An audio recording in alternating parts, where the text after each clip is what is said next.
Aprovechando la presentación de Cardo, que nos invitaron a Roland, estamos aquí con Frankie Garcia, quien es corredor de King of the Baggers y también Super Hooligans also, right? Yes. Ahí de Super Hooligans también, entonces vamos a hablar un poquitico con él, que nos cuente un poquitico de su carrera, que nos cuente un poquitico de cómo está involucrado con la marca Cardo, cómo está involucrado con Roland y que nos presente un poquitico de la moto. Listo, vamos a hacer esta entrevista primero en inglés, tratamos de traducir, el mono se va a encargar de la traducción simultánea, mentira no, yo voy traduciendo. A grabarme, ¿cómo le fue? Que yo pensé, que no le habíamos dicho. Hey, ¿qué tal amigos? Soy Daniel Fernández. Frankie, welcome to the channel. Hey, thank you. How are you today? I'm great, man. I'm Good? excited. Yeah, excited to go ride with all you guys today and have some fun and try out these new cardos. It's going to be cool. We are going to do that. Está muy contento de participar en este lanzamiento. Va a estar montando en moto con nosotros. No quiero ni pensar cómo caminará el señor, pues, en la calle, en la Indian en la que anda, pero bueno, listo. Frankie, tell me a little bit about your... Are you, first question, are you a responsible city rider, or are you going to ride as hard as you are on the racetrack? I'm responsible most of the time, most of the time. Okay, but then the racer comes out in me every now and again, and you'll get a burnout or a slide or something like that. But I try to keep it mellow, obviously. I don't want to get in trouble. Yeah. I don't want to pay a ticket. You don't want to get us in trouble either. Yeah, I don't want to get my bike taken away. So yeah, I do my best. Ok, trata de ser responsable de vez en cuando, pero que el corredor que lleva por dentro de vez en cuando se le sale y hará por ahí un pique, un derrape, un slide o alguna cosa así, pero sí trata de mantenerse dentro de la norma, no quiere que le pagar un ticket, un parte que se le lleve en la moto. Frankie, tell me a little bit about your racing career. When did you start racing and how did you get into this kind of bikes? So I started racing when I was 4 years old. My mom and dad got me a motorcycle for my first birthday. So it was immediately, this is what we're doing. My dad was a professional flat track racer. So he passed it down to me very quickly. And obviously I just grabbed the reins and went for it. So you started racing in flat track? Yes, I started racing flat track. My first race was actually a motocross race. But after that, it was just flat track. Same thing my dad did, same tracks my dad went to when he was growing up racing. So we did that, and then I watched a MotoGP race when I was a kid on TV, 502 strokes, and I just went. I had no idea what was. I was like, I just knew I wanted to do that. Okay. So when I was 12 or 13, we made a transition into supermoto, and because it's like kind of like that middle ground of like dirt to asphalt before road racing, and I raced some supermoto. I did X Games when I was 15, and then at the same year, my dad picked up a 600 GSXR for me, and we started doing track days, and then I started racing. I went over and did Rookie Cup tryouts in Spain when I was 15 and stayed over there for a little bit. And then after that, our main focus was road racing. We got out of supermoto. I did one professional year of supermoto racing and made the transition to full-time road racing. After that, I dabbled in it and raced local stuff and was one of the up-and-coming kids. I had a lot of support from Honda, and that's when the economy kind of went really bad, and so that kind of hurt us a lot. Then all of a sudden, it wasn't And then affordable. you started working. Yeah, then I started. You told me that yesterday. Started working. Yeah. Okay, hold on for a second. Empezó a correr a los 4 años, el papá corría en flat track, entonces fue lo que empezó a correr en las pistas en las que su papá corría, en los eventos en los que papá iba. Después pasó a supermotar, bueno, empezó también corriendo motocross, después pasó a supermotar, corrió el campeonato de Lama cuando era muy importante acá el supermotar también. Después se pasó a 600, hizo la Rookies Cup en España, se quedó un tiempo por allá corriendo, siempre como ya al final más enfocado principalmente en este cuento de la velocidad, y ya después la recesión acá en Estados Unidos lo obligó a retirarse de la velocidad y coger un trabajo normal.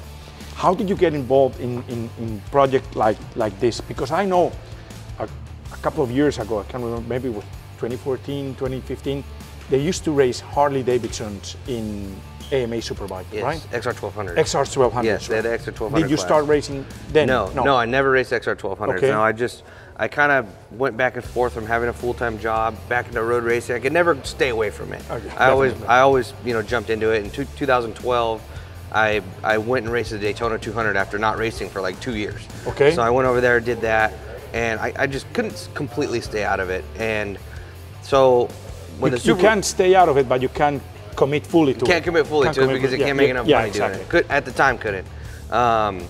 And so Roland Sands started the Super Hooligan series, and Yes. I said, hey, that's perfect. It's a working class, blue collar racing series, really affordable. So I built a bike and started racing that series. What bike did you start racing? I started racing a Ducati Scrambler. Okay. So I had support from them for a few years, and then you know, when that that partnership ended, Roland called me up and said, hey, do you want to ride an Indian? I said, yes. Yes, absolutely. Yes, definitely. Let's go yes. racing. And so that was the same year as COVID started, you know, Oh, so okay, yeah. 2020. And we did 2 races, and then that's when the world shut down. And so we were doing nothing. Yeah, you know? because I wanted, hold on for a second, let me translate. Le pregunté por una categoría que existía hace mucho tiempo cuando corrían el campeonato se llamaba AMA Superbike o Super Sport y se corrieron unas Harley Davidson XR 1200. Él no empezó en esa época. Roland Sands montó un campeonato en el 2019 que se llamaba Super Hooligan, was in 2020, right? The first year. No, the first year was like 2016 or 2017, okay. yeah. Entonces, Roland Sands montó un campeonato llamado Super Hooligans en donde había como una gran variedad de motos diferentes y se podía participar como en diferentes estilos de carreras. Frankie empezó corriendo una Ducati Scrambler con apoyo de Roland Sands y en el 2020, you get invited for this on 2020. Yes. En el 2020, Roland Sands lo invitó que, hey, ¿querés correr una Indian? Y una Indian es esto, a lo que ha evolucionado y ya vamos a hablar un poquitico más de eso. So in 2020 you got the call and you did 2 races. Yeah, no, 1 race. So you only did we one weren't race. doing anything. We were no hooligan racing, no nothing. Yeah. And they announced this series, and Roland called me. I already rode for Roland. I rode for Indian. I have a road racing background. So Roland called me and said, hey, do you want to race this bagger? I said, absolutely. Yes, definitely. Absolutely, yeah. At one point, Definitely. I texted him. I said, hey, that bagger you're building, if I'm not racing it, we're not friends anymore. So Okay. yeah. So and the first race was at Laguna Seca, which that was my home track. So okay. Yeah. So I literally showed up for the media day the night before the first practice in my coveralls from work. Okay.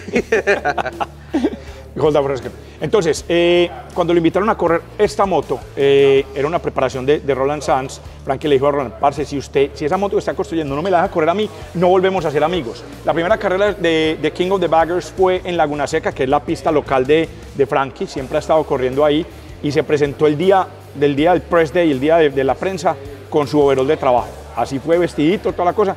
So tell us how the first race went. So the first race, I mean, we came in, it all started out as like, I thought it was this fun thing. When I first got the call, like, you know, Cameron, my mechanic, called and said, what do you want done to the bike? I said, really loud stereo and like good sticky tires. And That's a great combination. Yeah, and 2 weeks later, it was like, hey man, S&S is sending us, all this whole package of stuff, carbon fiber bags and, you know, suspension and all this crazy stuff. And I said, oh, this isn't as fun as it's going to be. This isn't a fun thing anymore. We're going racing. Yeah, definitely. Yeah. Entonces, la primera vez que el mecánico le preguntó qué quería con la moto, él dijo, parce, quiero unos parlantes bien ruidosos y unas llantas que se agarren bastante. Ya después, entonces, el mecánico le dijo, hey, de SHNC, que es una empresa de acá de Estados Unidos, le empezaron a mandar paquetes como las maletas sin fibra de carbono, los carenales sin fibra de carbono, los muebles y una cantidad de cosas, y ahí se dio cuenta que esto era un campeonato serio. Esto no era tanto para divertirse, sino un campeonato serio. Then you showed up to the first race and you saw... We show up and basically had the version 1 of this, which is not far off of what it is now. We had, triple clamps and all this crazy stuff. And we had a nice bike compared to some of the other bikes that were there. Yeah, they were more stockish looking. Yeah, like not quite raised up, and like, I mean, we were on a whole different level. I'm like, it was like my bike and Tyler O'Hara's Indian, and then the Vansenheim guys, and like those were the 3 serious bikes. That was it, and everything else was kind of like, you know, halfway there, but nowhere near where we were. Okay. So yeah, we showed up on a good bike, and immediately the vibes were like, we're here to win, and it was like, okay. So. And how was the just a second. Entonces, Frankie me cuenta que cuando se presentaron la primera vez a correr en algo muy parecido a lo que era la versión 1, que era algo muy cercano a esto, y se enfrentaron con las otras motos que no eran unas preparaciones muy de carreras, ellos sabían que iban a ganar. Pues de inmediatamente pues estaban preparados para ganar porque tenían las mejores motos. How did the spectators react to seeing this for the first time on a track? So at Laguna Seca, the spectators, there was no spectators because really? of COVID. Yeah, because of COVID, so yeah. we had, everything was all online. All TV. So we saw like massive YouTube views like, overnight. It was just crazy. I mean, I think in 12 hours after the race, there was like 500,000 views on the race already. So there was massive engagement in bagger racing. Everyone wanted to see it. You know, globally, you know, it blew up overnight. And I mean, it was exciting. I mean, these are big, massive motorcycles, like doing things that they were never intended to do. Definitely. So everyone was kind of, I think, very curious to see what was going to happen. And fue un éxito inmediato en cuanto a visualizaciones y en cuanto a aceptación por parte del público. Como esto fue en el 2020, la primera carrera en Laguna Seca, no tenían público, pero inmediatamente se dieron cuenta por televisión, por YouTube, por redes sociales, lo increíble que era esto, porque de verdad que la gente se volcó inmediatamente a esto. Son motos inmensas haciendo cosas que no estaban diseñadas para hacer, y ver pilotos muy buenos haciendo cosas que verdaderamente son increíbles. So one last question, Frankie. This kind of motorcycle, this suits you more than a super sport? That you feel more comfortable on this, or is it hard to ride? It's got its positives and negatives. Okay. I mean, obviously, a super sport bike, a 600, 1,000, they're made to do that. They're made to be road raced. They're made to be race bikes. This bike was never intended to do that. Definitely. But what I will say is that between Roland Sands, SNS, and Indian, they have made this bike do all the things that it needs to do completely properly. I mean, from the handling, to the engine, to the braking, everything, the controls, it feels like a road racer when you sit on it. Is it fun, or is it a handful? It's a fun handful. Okay. le pregunté a Frankie que si esto se acomoda más al estilo de manejo como de él, y me dice que tiene sus positivos y sus negativos, que definitivamente pues no es una moto que fuera diseñada para esto, pero que entre Indian, entre Roland Sands y entre SNS han creado una moto que se maneja como una moto de carreras. Le pregunto que si es divertida o si es encartadora, y me dice que es un encarte divertido. Frankie, thank you very much. Hey. We'll take a look into your bike and we'll call you if I find something difficult to understand. Thank you very much.